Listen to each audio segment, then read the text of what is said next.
Sa kalagitnaan ng pag-aayos ni Julia Montes sa dressing room, kinunsaba ni Coco Martin ang mga tao sa loob para i-surprise niya si Julia Montes ng nausong style ngayon na birthday cake.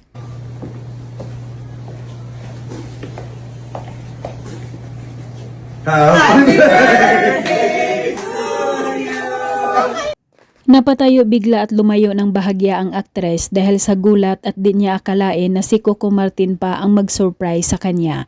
Panay na lang tawa ni Coco Martin sa naging reaksyon ni Julia. Happy birthday to you!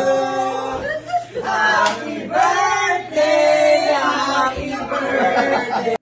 Sa sobrang galak na paluha si Julia Montes dahil napaka-espesyal na tao sa kanyang buhay ang may bitbit ng kanyang cake para sa kanyang kaarawan na si Coco Martin. Happy birthday to you!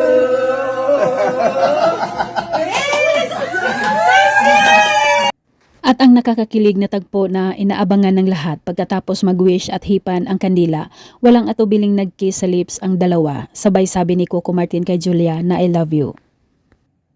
Wow! Love you.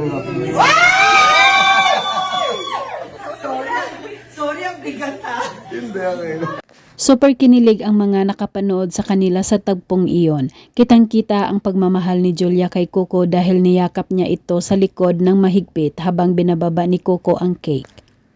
Sir Coco, pasensya ang bigat ko na nabili ko.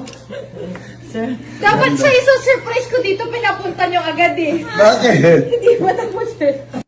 Samantala, sa ibang ganap naman ng dalawa sa kanilang Storycon para sa kanilang bagong teleserye na pagbibidahan ni na Julia at Coco Martin, ang Sigabo, kapalit sa Batang Quiapo.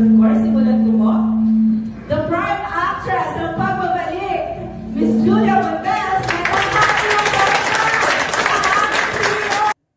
Sabay na umakyat ang dalawa sa stage para magpaabot ng kanilang pasasalamat sa lahat ng mga dumalo para sa kanilang story conference ng naturang teleserye na mapapanood soon.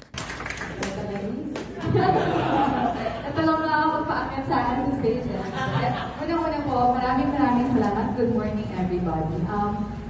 Sa isang interview kay Julia Montes, ikinuwento niya ang unang reaksyon nang malaman niya at mabasa ang mga unang script na gagawin nila ni Coco Martin sa teleseryeng Sigabo. First part pa lang naman. Alam ko na na-preview na namin yan. So alam ko na ipapalabas. Pero pagkakita ko, sabi ko, so umiiyak na